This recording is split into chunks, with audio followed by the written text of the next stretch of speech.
اللهم صل على محمد وآل محمد وعجل فرجهم. اللهم صل على محمد وآل محمد وعجل فرجهم. اللهم صل على محمد وآل محمد وعجل فرجهم. عن فاطمة الزهراء عليها السلام، عن جابر بن عبد الله الأنصاري عن فاطمة الزهراء عليها السلام بنت رسول الله صلى الله عليه وآله قال: سمعت فاطمة أنها قالت: دخل علي أبي رسول الله في بعض الأيام فقال: السلام عليك يا فاطمة. فقلت: عليك السلام. قال: إني يجد في بدني ضعفا. فقلت له: أعيذك بالله يا أبتاه من الضعف. فقال: يا فاطمة ائتيني بالكساء اليماني فغطيني به. فأتيته بالكساء اليماني فغطيته به وصرت أنظر إليه وإذا وجهه يتلألأ كأنه البدر في ليلة تمامه وكماله. صلوات. اللهم صل على محمد وآل محمد. فما كانت إلا ساعة وإذا بولد الحسن قد أقبل وقال: السلام عليك يا أماه. فقلت: وعليك السلام يا قرة عيني وثمرة فؤادي. فقال: يا أماه إني أشم عندك رائحة طيبة كأنها رائحة جدي رسول الله صلى الله عليه وآله. فقلت: نعم، إن جدك تحت الكساء اليماني. فأقبل الحسن نحو الكساء وقال: السلام عليك يا جداه يا رسول الله، أتأذن لي أن أدخل معك تحت الكساء؟ فقال: وعليك السلام يا ولدي ويا صاحب حوضي، قد أذنت لك. فدخل معه تحت الكساء. فما كانت إلا ساعة وإذا بولد الحسين عليه السلام قد أقبل وقال: السلام عليك يا أماه. فقلت: وعليك السلام يا ولدي ويا قرة عيني وثمرة فؤادي. فقال لي: يا أماه إني أشم عندك رائحة طيبة كأنها رائحة جدي رسول الله. فقلت: نعم، إن جدك وأخاك تحت الكساء. فدنا الحسين نحو الكساء وقال: السلام عليك يا جداه، السلام عليك يا من اختاره الله، أتأذن لي أن أكون معكما تحت الكساء؟ فقال: وعليك السلام يا ولدي ويا شافع أمتي، قد أذنت لك. فدخل معهما تحت الكساء. فأقبل عند ذلك أبو الحسن علي بن أبي طالب وقال: السلام عليك يا بنت رسول الله. فقلت: وعليك السلام يا أبا الحسن ويا أمير المؤمنين. فقال: يا فاطمة إني أشم عندك رائحة طيبة كأنها رائحة أخي وابن عمي رسول الله صلى الله عليه وآله. فقلت: نعم، ها هو مع ولديك تحت الكساء. فأقبل علي نحو الكساء وقال: السلام عليك يا رسول الله، أتأذن لي أن أكون معكم تحت الكساء؟ قال له: عليك السلام يا أخي ويا وصي وخليفتي وصاحب لوائي، قد أذنت لك. فدخل علي تحت الكساء، ثم أتيت نحو الكساء وقلت: السلام عليك يا أبتاه يا رسول الله، أتأذن لي أن أكون معكم تحت الكساء؟ قال: وعليك السلام يا ابنتي ويا بضعتي، قد أذنت لك. فدخلت تحت الكساء، فلما اكتملنا جميعا تحت الكساء، أخذ أبي رسول الله بطرفي الكساء وأومى بيده اليمنى إلى السماء وقال: اللهم إن هؤلاء أهل بيتي وخاصتي وحامتي، لحمهم لحمي ودمهم دمي، يؤلمني ما يؤلمهم ويحزنني ما يحزنهم. أنا حرب لمن حاربهم، وسلم لمن سالمهم، وعدو لمن عاداهم، ومحب لمن أحبهم. إنهم مني وأنا منهم، فاجعل صلواتك وبركاتك ورحمتك وغفرانك ورضوانك علي وعليهم، واذهب عنهم وأذهب عنهم الرجس وطهرهم تطهيرا. اللهم صل على محمد. فقال الله عز وجل: يا ملائكتي ويا سكان سماواتي، إني ما خلقت سماء مبنية ولا أرضا مدحية ولا قمرا منيرا ولا شمسا مضية ولا فلكا يدور ولا بحرا يجري ولا فلكا يسري إلا في محبة هؤلاء الخمسة الذين هم تحت الكساء. فقال الأمين جبرائيل: يا رب ومن تحت الكساء؟ فقال عز وجل: هم أهل بيت النبوة ومعدن الرسالة، هم فاطمة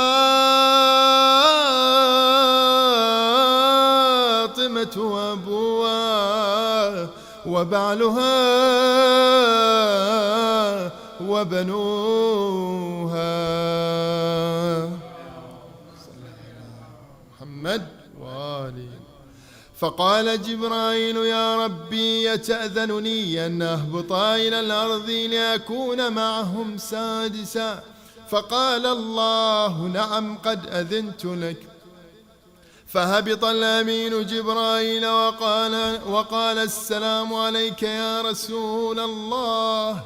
العلي الأعلى يقرئك السلام ويخصك بالتحية والإكرام ويقول لك: وعزتي وجلالي إني ما خلقت سماء مبنية ولا أرضا مدحية ولا قمرا منيرا ولا شمسا مضية ولا فلكا يدور ولا بحرا يجري ولا فلكا يسري إلا لأجلكم ومحبتكم، وقد أذن لي أن أدخل معكم، فهل تأذنني يا رسول الله؟ فقال رسول الله صلى الله عليه وآله: وعليك السلام يا أمين وحي الله، إنه نعم قد أذنت لك. فدخل جبرائيل معنا تحت الكساء فقال: إن الله قد أوحى إليكم يقول: إنما يريد الله ليذهب عنكم الرجس أهل البيت ويطهركم تطهيرا. اللهم صل على محمد. فقال علي لأبي: يا رسول الله، أخبرنا ما لجلوسنا هذا تحت الكساء من الفضل عند الله. فقال النبي صلى الله عليه وآله: والذي بعثني بالحق نبيا واصطفاني بالرسالة نجيا، ما ذكر خبرنا هذا في محفل من محافل أهل الأرض وفيه جمع من شيعتنا ومحبينا إلا ونزلت عليهم الرحمة وحفت بهم الملائكة واستغفرت لهم إلى أن يتفرقوا.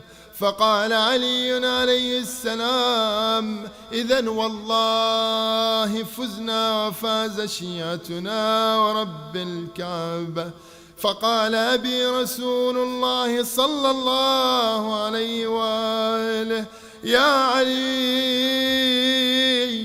والذي بعثني بالحق نبيا واصطفاني بالرسالة نجيا، ما ذكر خبرنا هذا في محفل من محافل أهل الأرض وفيه جمع من شيعتنا ومحبينا وفيهم مهمومون إلا وفرج الله همه، ولا مغمومون إلا وكشف الله غمه، ولا طالب حاجة إلا وقضى الله حاجته. فقال علي عليه السلام: إذن والله فزنا وسعدنا، وكذلك شيعتنا فازوا وسعدوا في الدنيا والآخرة ورب الكعبة.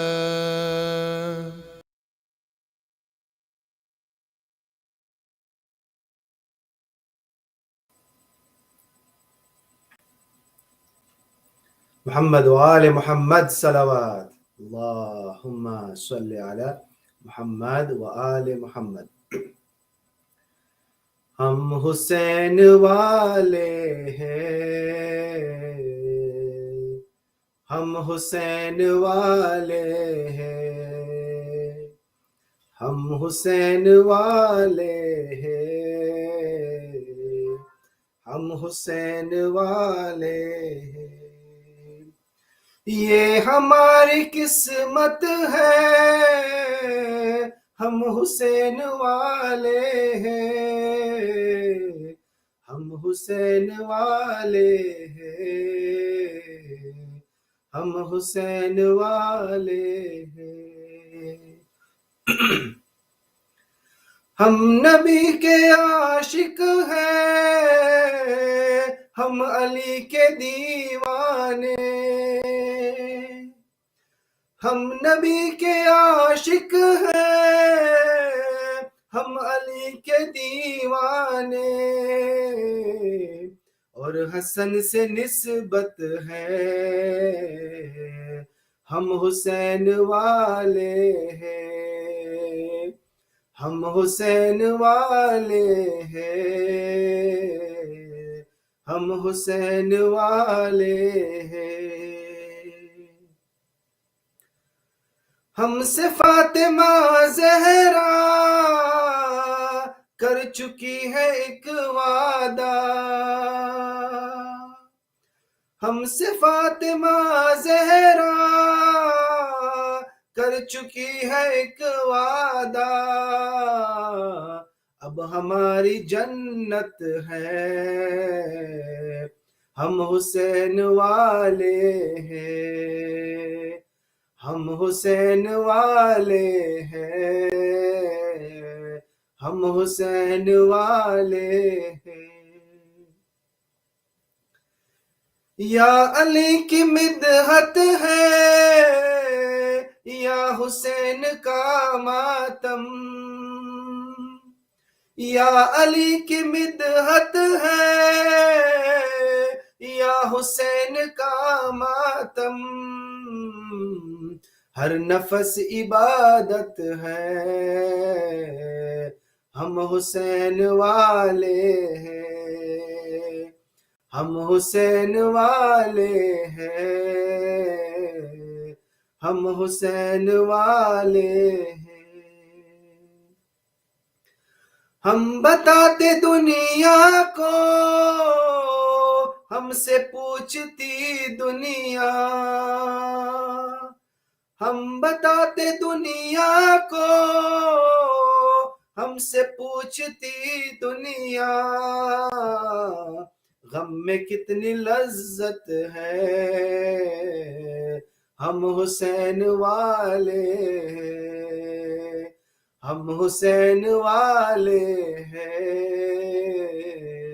ہم حسین والے ہیں۔ طور تک گئے موسیٰ اور کربلا تک ہم، طور تک گئے موسیٰ اور کربلا تک ہم، یہ ہماری رفعت ہے، ہم حسین والے ہیں، ہم حسین والے ہیں، ہم حسین والے ہیں۔ محمد وآل محمد صلوات۔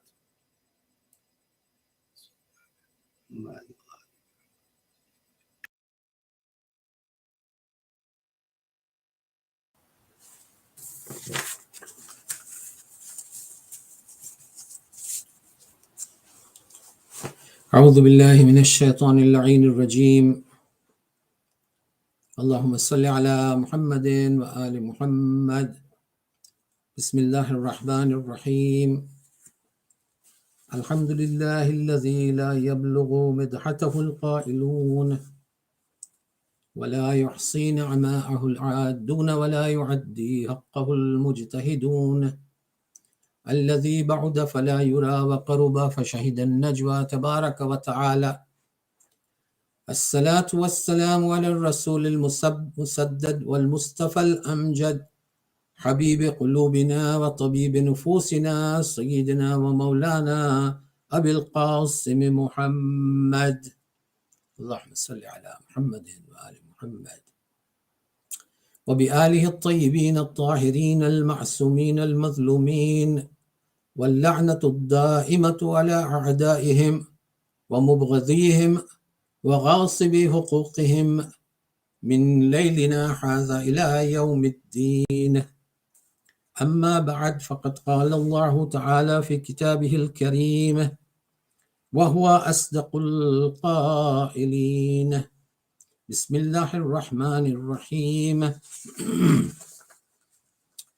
وما أفاء الله على رسوله منهم فما أوجفتم عليه من خيل ولا ركاب ولكن الله يسلط رسوله على من يشاء والله على كل شيء قدير، صلوات على محمد وآل محمد،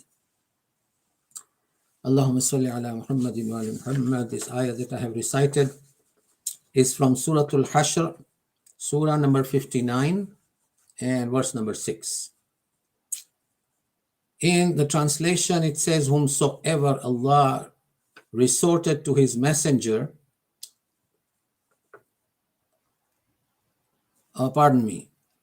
the translation says, and whatever Allah resorted to his messenger from them, and you did not press forward against it with any horses or riding a camel, Allah grants authority to his messenger over whom he pleases. Allah is all powerful. Now, to put it in simple terms, that whatever is given to the Prophet without any military expedition, means without riding horses or camels or going for jihad, without any military expedition, is the Prophet's, whatever is gifted to him, what is given to him without any military expedition, is the Prophet's own personal property for him to use and to grant it or distribute it as he deems appropriate. This is, like we say, we put it in simple terms about this ayah, Surah Al-Hashr, verse number 6. Now, We are gathered here tonight, my brothers and sisters, to pay our respects to one of the greatest lady who was created by Allah subhanahu wa ta'ala in the history of mankind, and this is no exaggeration. Believe me, without Fatima, salamullahi alayha, we cannot imagine how our Prophet sallallahu alayhi wa alayhi wa sallam, Allahumma salli ala Muhammadin wa ali Muhammad, would have accomplished his very difficult mission.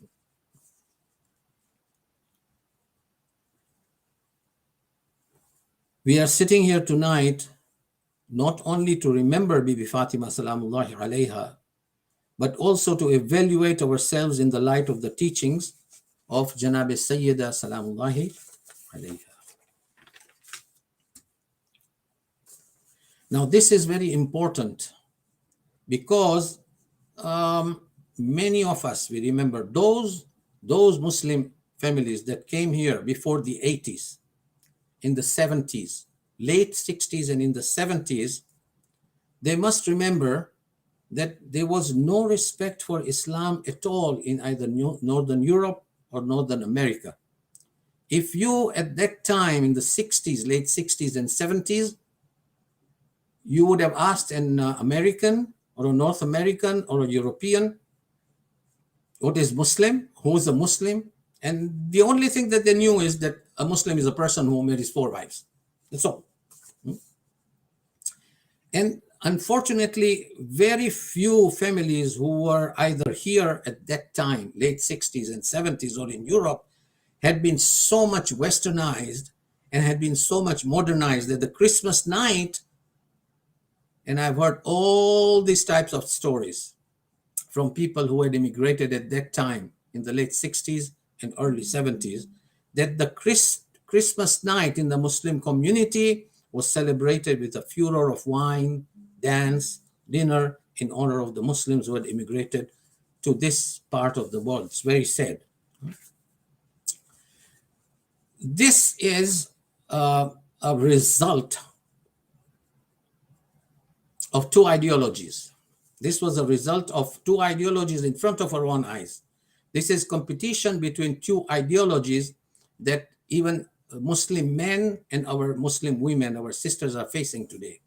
And I'm taking this opportunity to explain in the light of the Lady of Heaven, salamullahi alayha, Bibi Fatima Zahra, salamullahi alayha. I'm taking this opportunity because this is the night of the martyrdom of this great Lady of Heaven. Now, according to Ayatollah Muhammad Baqir al-Sadr, Fatima Zahra salamullahi alayha marks the beginning of our history. And yes, very true. If it had not been for her, for Janab Sayyida, our history would have been totally different. It would have been very different. Now we are faced with 2 systems and 2 ideology. One is the traditional ideology or the modern ideology.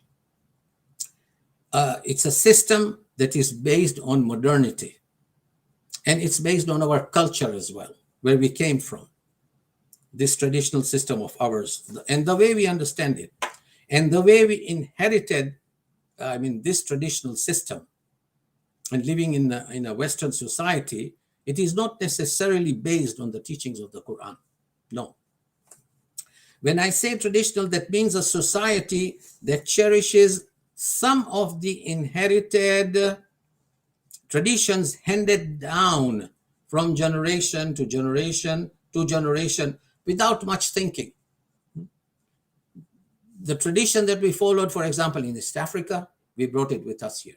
And we continued without thinking with these traditions. And I'll give you an example. Now, on the other hand, modernity of the traditional society, on the other hand, our modernity or modernization challenges the very basic foundation of our traditional society. This modernity is changing our traditions. I'll give you an example. For example, I would not say that it's not happening now. It is still today. It's almost the same situation.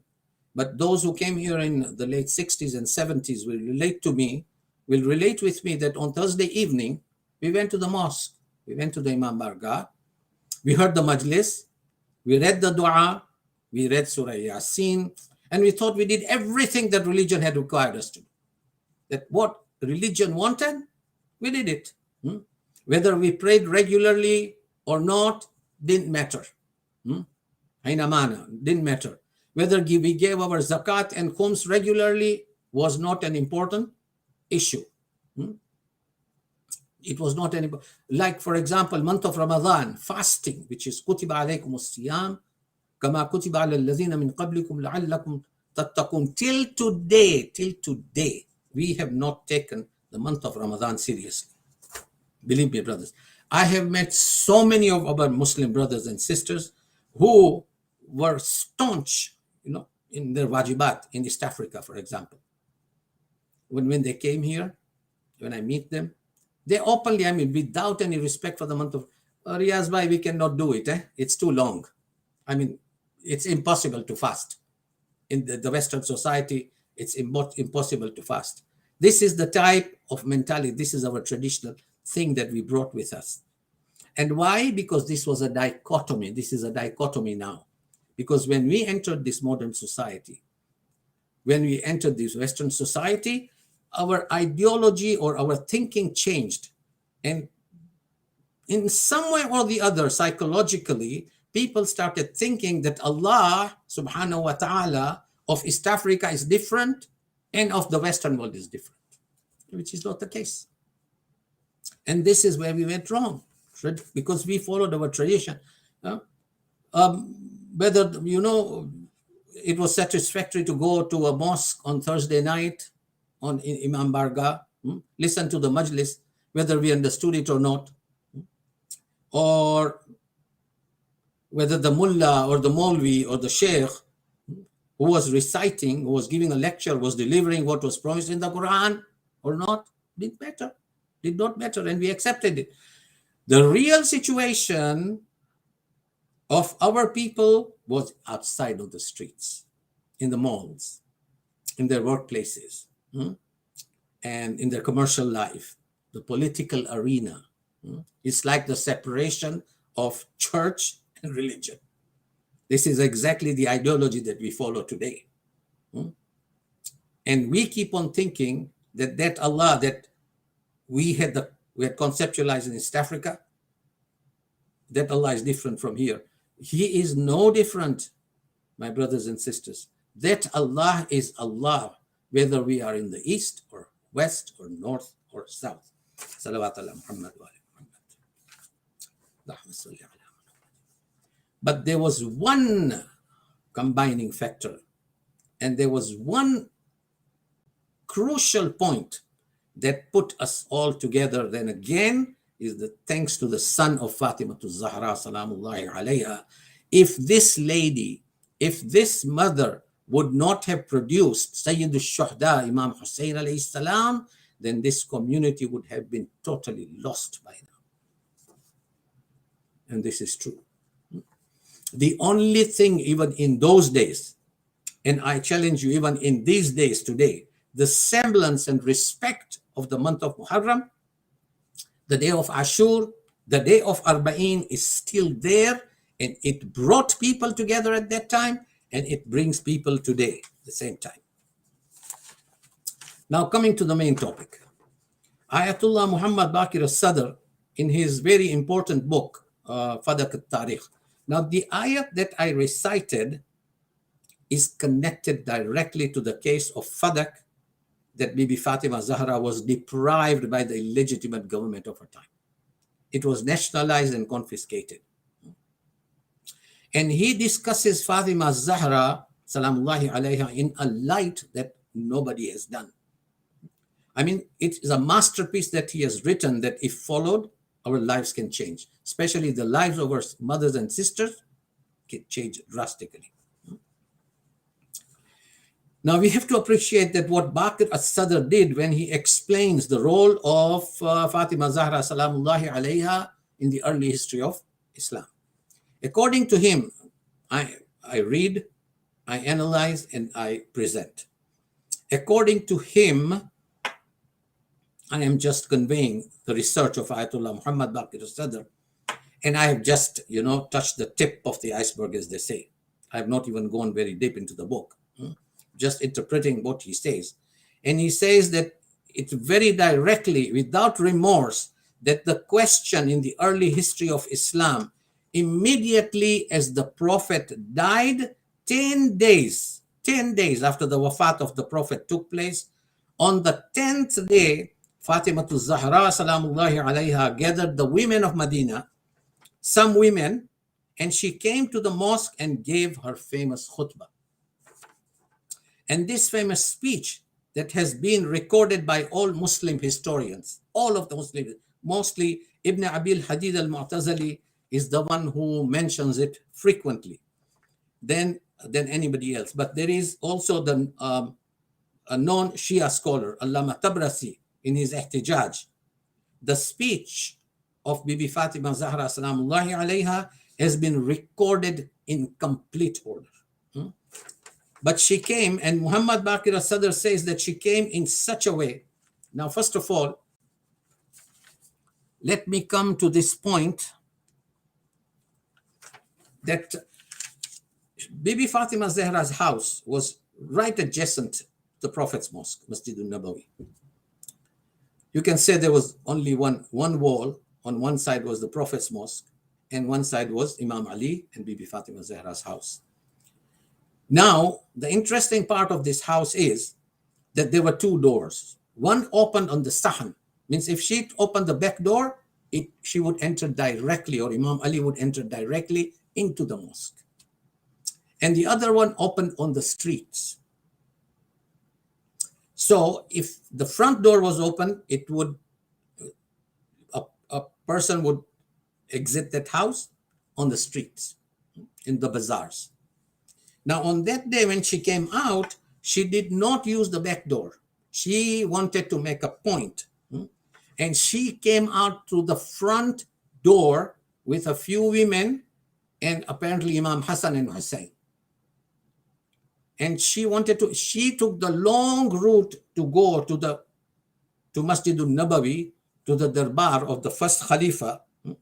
And then the Rawi and those who observed her, they say, and all the riwayats that we have, that they say that we felt as if the Prophet was walking in the streets of Medina. Because she has been described so much like the Prophet himself. She was a duplicate of the Prophet. The walk was like that of the Prophet himself. Now, she comes to the mosque to make and present a qadiyya. Qadiyya means a case. And the case is of her usurped rights. Usurped means she has a property that was confiscated and nationalized by the illegitimate government of that time. Her right was a small piece of property 2 hours away from Medina. Today, if we go to Medina and we drive up to Fadak, wherever Fadak is, it takes about 2 to 3 hours. Now, this is situated north of Medina, about 2 to 3 hours drive. And at that time, by a camel or a horse or something, maybe 2 or 3 days journey. It's a very fertile land with date plantation. It produced one of the best dates in Arabia, the highest quality of dates in Arabia. And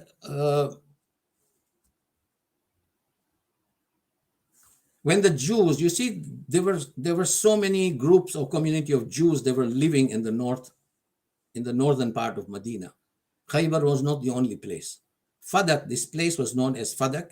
There was another Jewish community living there in Fadak also.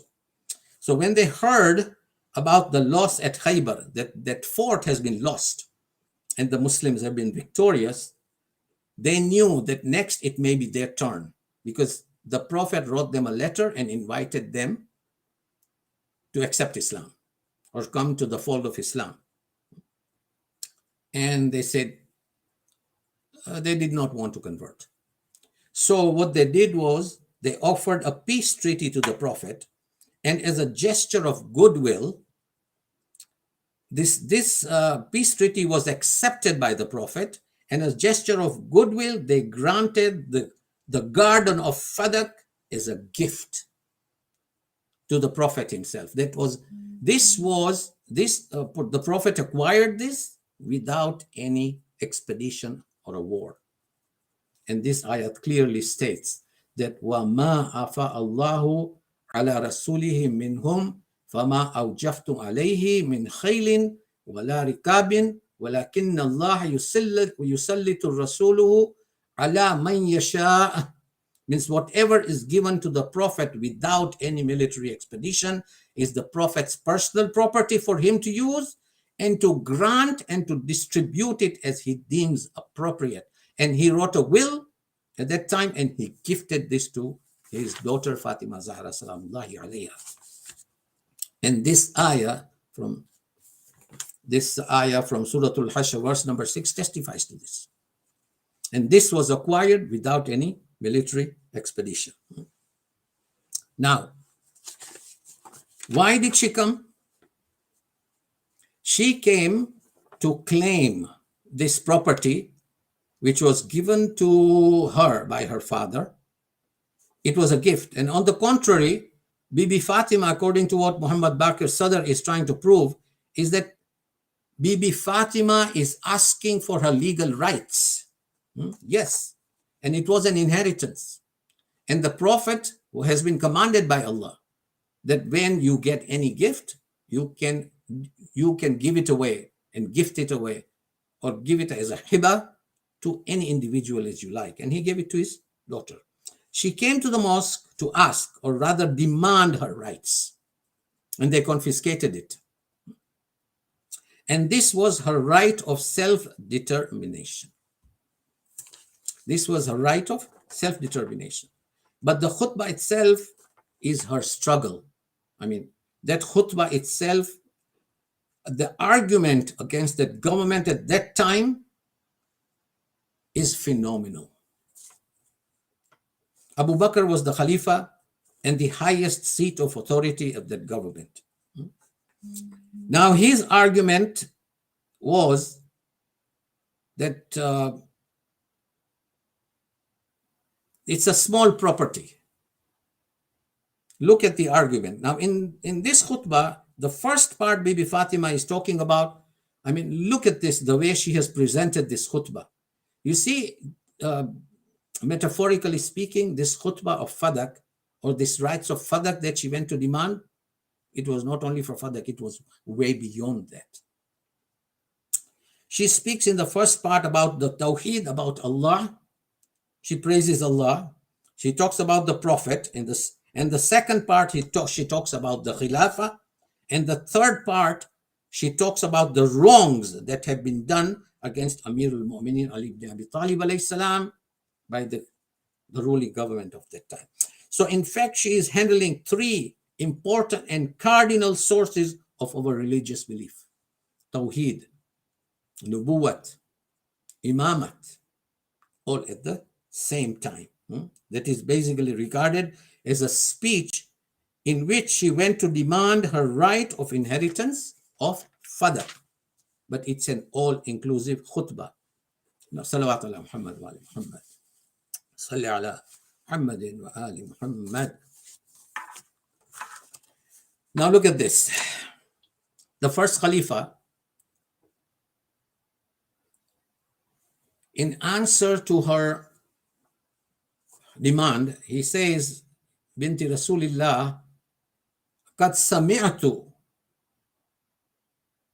means I have heard from your father. Qad sami'atu min Rasulullah. I have heard from your father that nahnu mu'ashiratul anbiya la nuris wa la nuras. Ma tarakna sadaqah. What a creep. I mean, it's just unbelievable. The reply was denial, and this reply was delivered in a very disorganized, in a whimsical fashion. That Anbiya, the meaning is that we, the group of the prophets, it's not only one prophet, mind you, it is only the group of the prophets, do not leave any inheritance behind. He's telling her that I've heard your father say this. that we do not leave any inheritance behind. Whatever we possess belongs to as a sadaqah to the followers. Means it's to be distributed to the believers. Now, Janabi Sayyida in her khutbah, she doesn't act timid, Sayyida. You know, sometimes we have got the tendency that she never stepped out of her house and she was always in parda. And, you know, Bibi Fatima sometimes is portrayed by the general Muslims as a very timid and a quiet woman, seclusive, totally. But no, she doesn't act timid. She says, yes. Oh, I didn't know that. La adri. She says, I didn't know that's what my father said. She didn't act timid. She says, sorry, I'm going to go back. I'm not asking for my rights anymore. But on the contrary, she digs in her heels. She literally digs in her heels and challenges the liar. What did she do? As a woman, she taught the Muslim ladies that you just don't take any verbal diarrhea as it comes to you at face value. And don't take this verbal diarrhea as come to you and go home. That, oh, sorry, my mistake. No, you question it. Anything, if you are on the right, if it is a matter of right and wrong, haqq and batil, she is teaching the ladies, the Muslim women and the Muslim men, that don't just go home and say, oh, sorry, my mistake. You question it. And how do you question it? The prevailing caliph narrated only one hadith. Only one hadith. And all the Sahaba testified that we have never heard this hadith from the Prophet. It seems that only Abu Bakr heard this. And maybe his two Prophet's first two wives, they testified to support their father.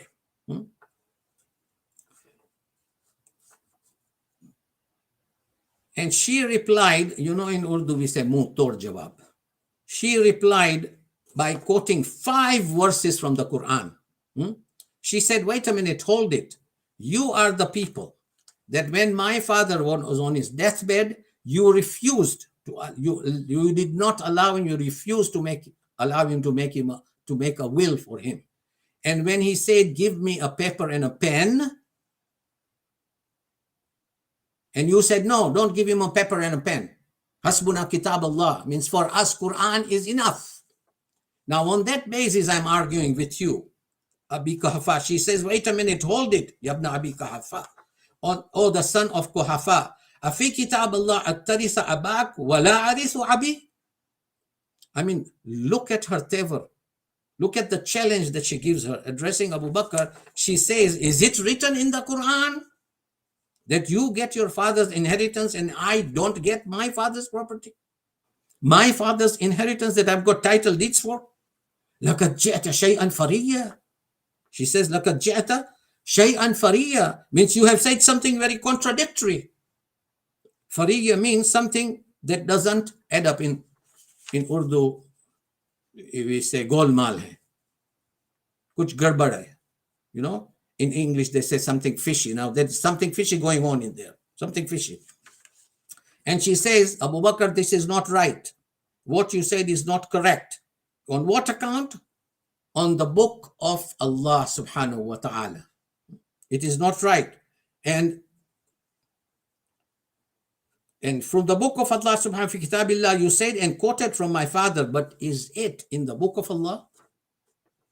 Is it there in the book of Allah that I cannot inherit while you can inherit your father? What you are saying is contradicting the Quran. And then she addresses the Sahaba of the Prophet. I mean, look at her courage. I mean, this is when I think about this, I feel goosebumps. That if I was standing in Masjid al-Nabawi or sitting there at that time, I feel goosebumps. What would I have done? All the Sahaba, you know, Sahaba for the Muslims is they are above the law. They are as good as Masoom. You cannot say anything negative about the Sahaba.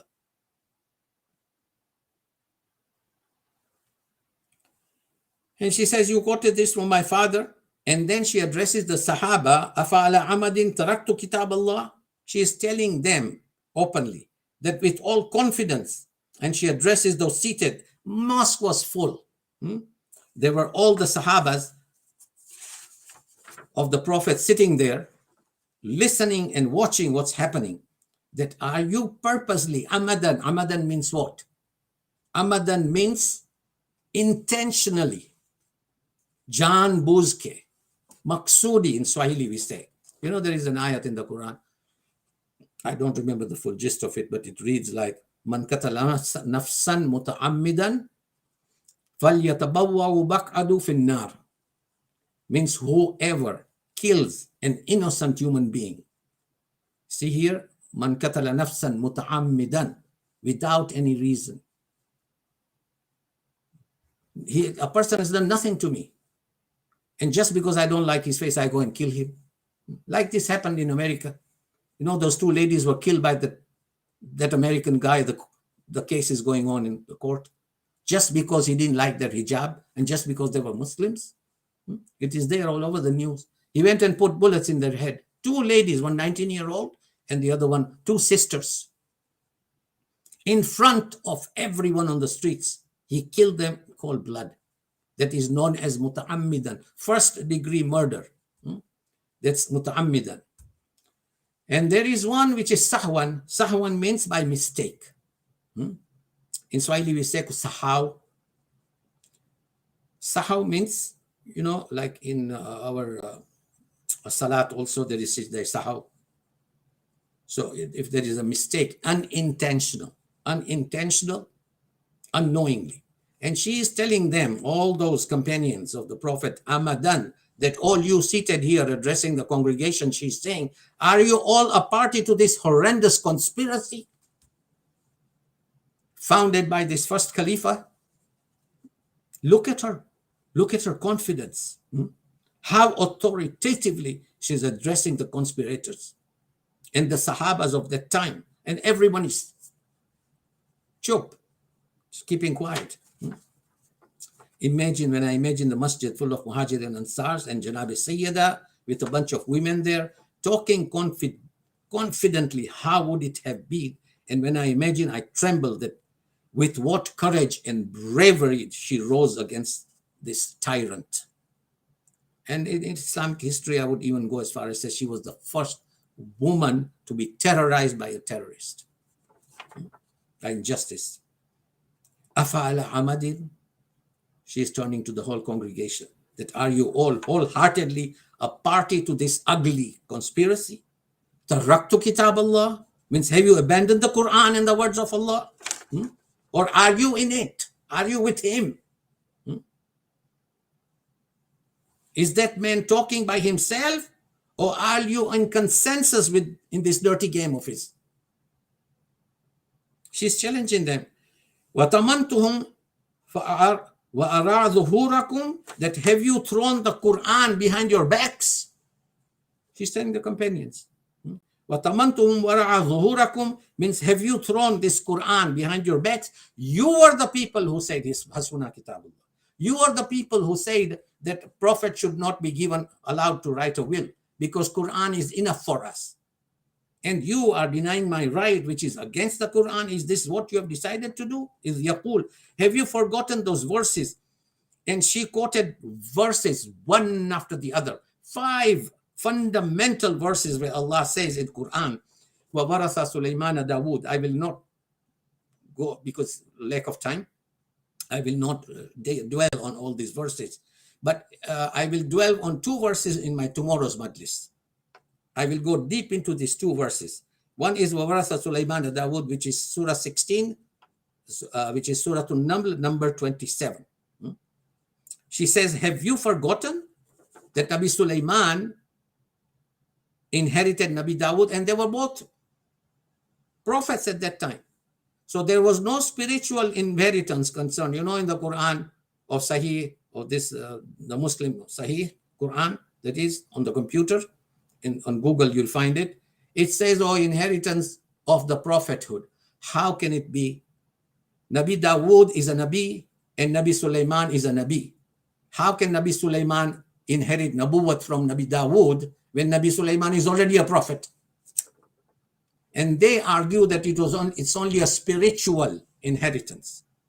And she proved them wrong. That law, falam maktassa Yahya wa Zakaria, where the Quran talks about the story of Zakaria and Yahya, she is now talking Surah Al-Maryam, a beautiful surah. And when Nabi Zakaria says, Habli min ladunka yarithuni wa yarithu min ali Yaqub waj'alhu rabbi radhiya. And she tells, Oh Abu Bakr, have you forgotten that Nabi Zakaria was pleading and asking Allah subhanahu wa ta'ala that, Ya Allah, grant me a son, grant me an inheritor who inherits me and inherits Ali Yaqub, the family and the house of Yaqub alayhi salatu. But unfortunately, what they did to Fatima Zahra salamullahi alayha. The question for Abu Bakr here was not Fadak alone. And I'm sure you get the gist of this. If Fatima can challenge the Khilafah or the government of that time today, if Fatima can challenge the existing government of that time, if Fatima can challenge the highest seat of authority today, then tomorrow the Muslim women can shake this government. This is what was going on in Abu Bakr's mind. That these Muslim women will come out in full forces. And that was the reason, and Muhammad Baqir Sadr is right, because all the circumstantial evidence that we have in our hands is this, that Abu Bakr is meting out a judgment that no, Fatima, you will not inherit Fatima. And he kept on saying that your father has said that we group of prophets you do not. Means, and today if you see the Muslims, they are giving the same elevation to Abu Bakr, that what he said was right, forgetting the Quran. Means for them, the words of Abu Bakr is gospel truth. Quran literally does not matter, my brothers. He was ruthless. That man was ruthless. Abu Bakr was determined to show that a woman has no right in the Muslim society to challenge the government, however false that government might be. And Fatima Zahra, on the contrary, was determined to prove that whatever happens today, I am going to expose this liar. I'm going to expose this liar and show my case, state my case, till the truth prevails. And they had no answer for it. But the saddest part is we grieve on this matter. That she is the first victim of terrorism in Islam, in the Islamic history after the death of the Prophet, at the hands of a couple of gundas, a couple of terrorists. Holy Prophet it's informed Salman. Now this is not in our books. I am quoting this hadith from non-Shia books. He informed Salman that he who befriends Fatima will be with me in Jannah, in paradise. An enemy of Fatima will incur eternal damnation. O Salman, the Prophet says, O Salman, affection for Fatima will rescue a person in 100 stations of Akhirah. There are 100 stations in Akhirah, right up to the day of judgment. And he says, of which the least terrifying, means the least terrifying is the death, means maut, and qabr, the grave, the mizan, the weight and balance, the resurrection on the day of judgment coming out of our graves, and sirat is that fine, thin bridge that leads to the gates of Jannah. And according to the deeds of an a'mal, 100 stations, if he befriends and loves Fatima, he will pass successfully through all this. With whom my daughter is pleased with and will benefit from my pleasure, and he with whom I am pleased will benefit from Allah's pleasure. And that person, that wretched man or woman with whom Fatima is angry, will incur my wrath, and the wrath, and he with whom I am angry will be a target for Allah's wrath as well. We have a famous hadith of the Prophet. It's written in all the books of the Muslims, not only our books. قال رسول الله فاطمة بضعة مني من أبغضها أبغضني ومن أبغضني أغضب الله. Means whoever hurts Fatima hurts me, and whoever hurts me, the azab of Allah is wajib on him. The wrath of Allah descends on him. And with whom I am angry will be a target for Allah's wrath, and most deplorable, the wretch. He's a wretched person. Most deplorable is the one who tyrannizes Fatima, and the most wretched person is the one who tyrannizes her husband Ali ibn Abi Talib alayhi salam, and who terrorizes her children, Imam Hassan and Hussein, and who terrorizes the Shia, the lovers of Fatima. And this is in the Muslim books. The name is Farid al-Simtain, book number 2, page number 67. But we grieve tonight, Ya Allah, that what happened to Bibi Fatima Zahra, just because of the hatred of Ahlul Bayt, hatred of Imam Ali. You know, there is a letter that Umar ibn Khattab, the second caliph, has written to Muawiyah. Muawiyah was his henchman. He has written to Muawiyah, Risalat Umar ila Muawiyah, Yasma fa'ala biz-Zahra. Means this is a letter to Muawiyah from Umar, what transpired, the incident that transpired between me and Fatima. In other books, it's written, Man kitab min Umar ila Muawiyah, Yasfa ma jara fil hujum al-dar. Means this is an incident that happened on the door of the Fatima, where the vagabonds, you know, the group of gundas, they gathered with the second caliph and burnt her, the door of her house down. It is, we cry, and we cry blood tonight, my brothers and sisters. That he says, I came to Ali's house to bring him out. Umar says to Fidda, that the maid, and says, tell Ali to come and pay allegiance and loyalty to Abu Bakr. All Muslims have agreed on him, and Fidda said, Umar, Amir al-Mu'mineen is occupied at this time. You cannot see him. And Umar says, never mind, I don't care. Tell him to come out, or else we'll break in.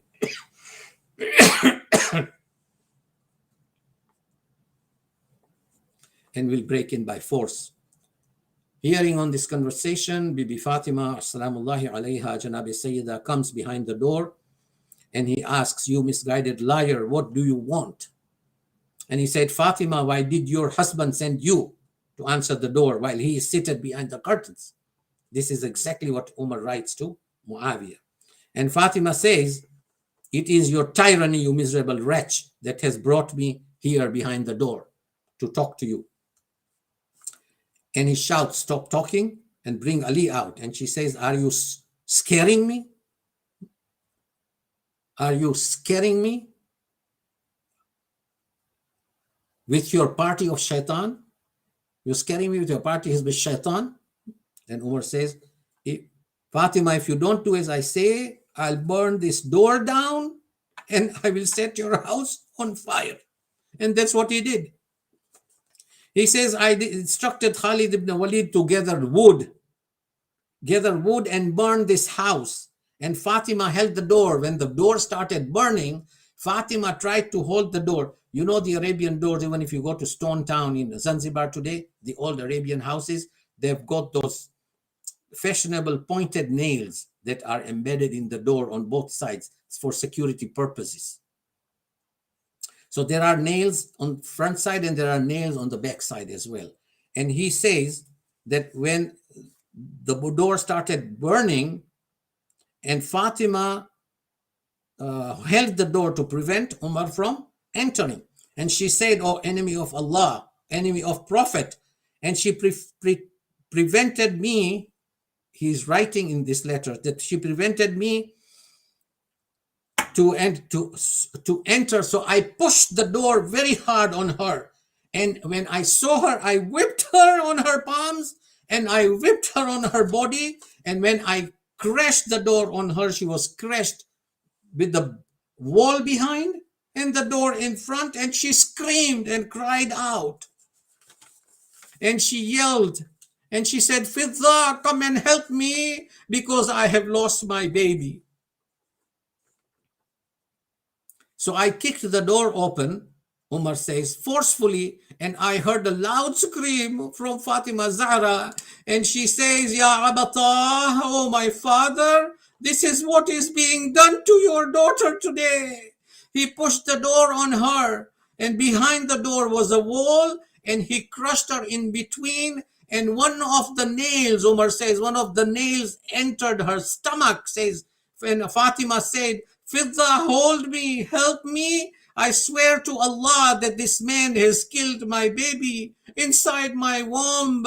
Fidda, my Muhsin, has become shaheed. Allah wa la'natullah ala al-qawm al-zalimin. Sayalamu alladhina zalamu ala Muhammadin ayya munqalabin yanqalibun. Inna lillah wa inna ilayhi raji'un. Mata Hussain.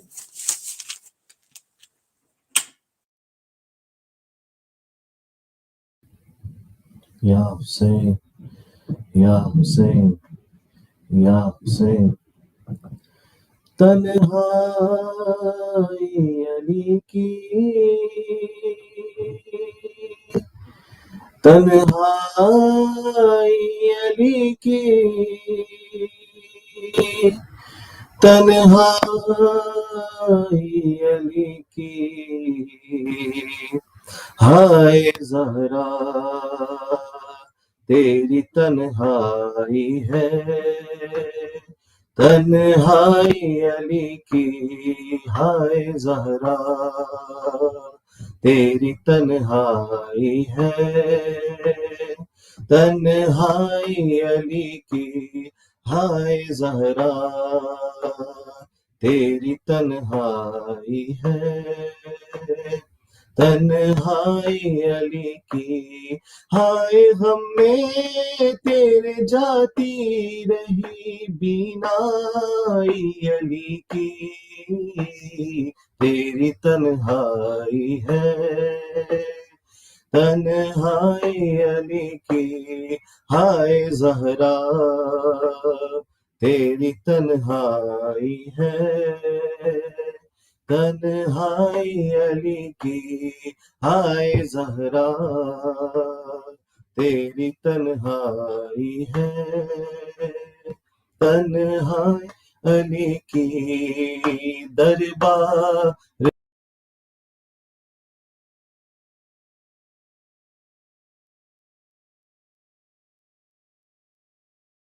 عالم کے گئی بنت پیمبر کیا بات تھا کچھ کرنا سکا فاتح خیبر ہائے ہنستے رہے غربت پہ تماشا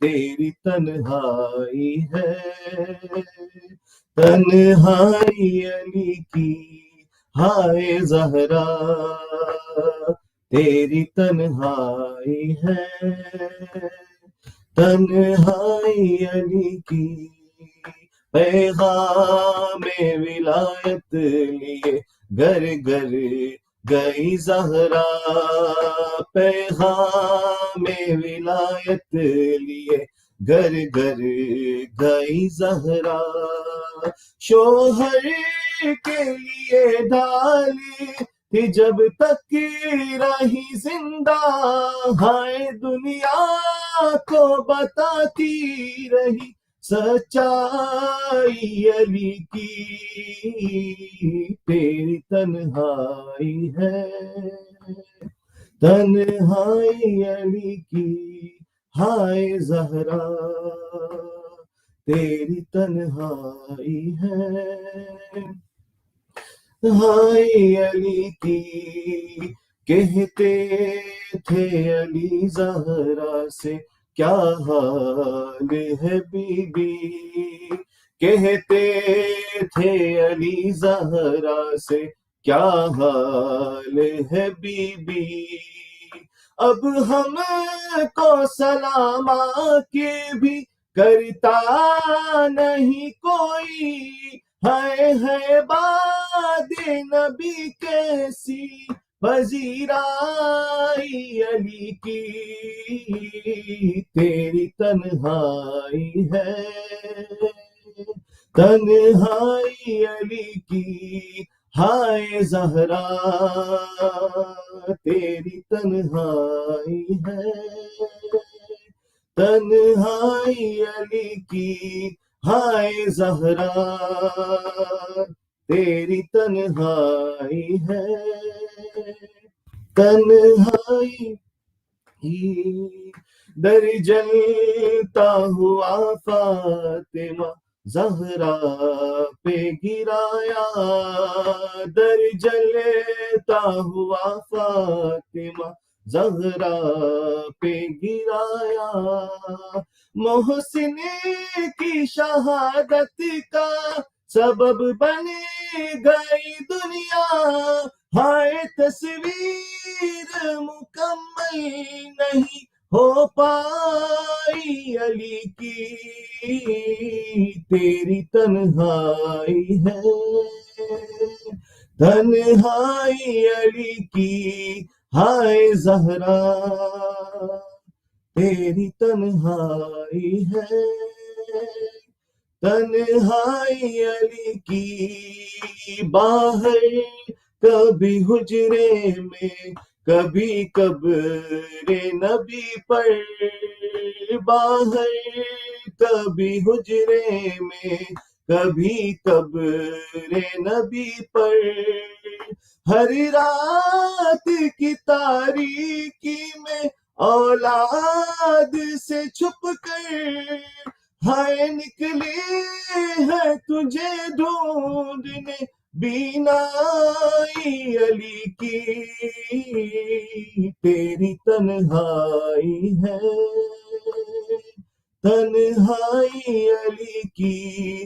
ہائے زہرا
زيارة سيدة فاطمة الزهراء سلام الله عليها.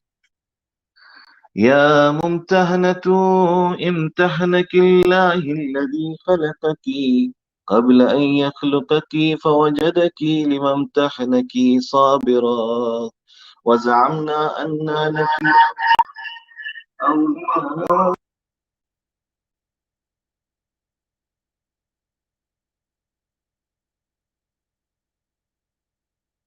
وآله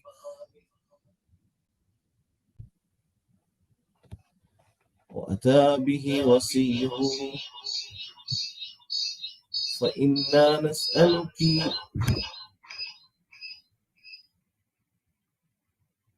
إن كنا صدقناك إلا الحقتنا بتصديقنا لهما لنبشر أنفسنا بأننا قد طهرنا بولايتك. السلام عليك يا بنت رسول الله، السلام عليك يا بنت نبي الله، السلام عليك يا بنت حبيب الله، السلام عليك يا بنت خليل الله، السلام عليك يا بنت صفي الله، السلام عليك يا بنت أمين الله، السلام عليك يا بنت خير خلق الله، السلام عليك يا بنت أفضل الأنبياء الله ورسله وملائكته، السلام عليك يا بنت خير البرية، السلام عليك يا سيدة نساء العالمين من الأولين والآخرين، السلام عليك يا زوجة ولي الله وخير الخلق بعد رسول الله، السلام عليك يا أم الحسن والحسين سيدي شباب أهل الجنة، السلام عليك أيتها الصديقة الشهيدة، السلام عليك أيتها الرضية المرضية، السلام عليك أيتها الفاضلة الزكية، السلام عليك أيتها الحوراء الإنسية، السلام عليك أيتها التقية النقية، السلام عليك أيتها المحدثة العليمة، السلام عليك أيتها المظلومة المغصوبة، السلام عليك أيتها المضطهدة المقهورة، السلام عليك يا فاطمة بنت رسول الله ورحمة الله وبركاته، صلى الله عليك وعلى روحك وبدنك، أشهد أنك مضيت على بينة من ربك، وأن من سرك فقد سر رسول الله صلى الله عليه وآله، ومن جفاك فقد جفا رسول الله صلى الله عليه وآله، ومن آذاك فقد آذى رسول الله صلى الله عليه وآله، ومن وصلك فقد وصل رسول الله صلى الله عليه وآله، ومن قطعك فقد قطع رسول الله صلى الله عليه وآله، لأنك بضعة منه وروحه الذي بين جنبيه، أشهد الله ورسوله وملائكته أني راض عمن رضيت عنه، ساخط على من سخطت عليه،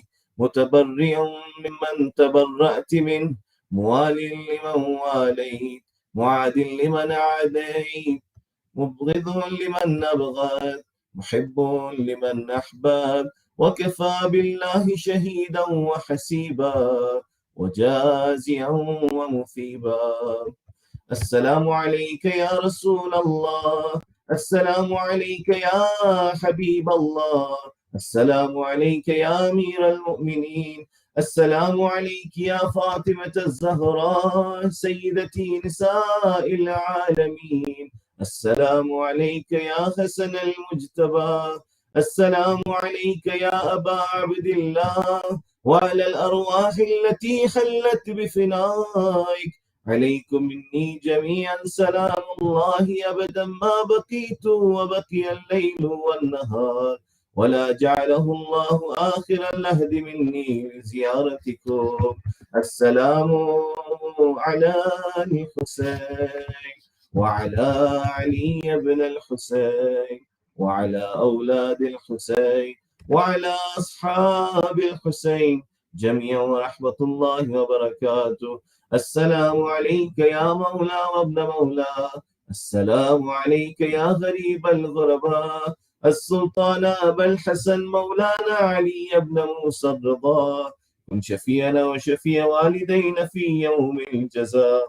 السلام عليك وعلى أختك فاطمة المأسومة، جميعا ورحمة الله وبركاته. السلام عليك يا مولانا يا صاحب الزمان، السلام عليك يا خليفة الرحمن، السلام عليك يا شريك القرآن، السلام عليك يا إمام الإنس والجان. أجل الله لك ما وعدك من النصر وظهور الأمر، وجعلنا الله من شيعتك وعوانك والمستشهدين بين يديك. اللهم كن لوليك الحجة ابن الحسن صلواتك عليه وعلى آبائه في هذه الساعة وفي كل ساعة وليا وحافظا وقائدا وناصرا ودليلا وعينا، حتى تسكنه أرضك طوءا وتمتيه فيها طويلا برحمتك يا أرحم الراحمين، لقضاء الحوائج ولشفاء المرضى وإلى أرواح المؤمنين والمؤمنات. رحم الله من يقرأ سورة المباركة الفاتحة مع الصلوات. اللهم صل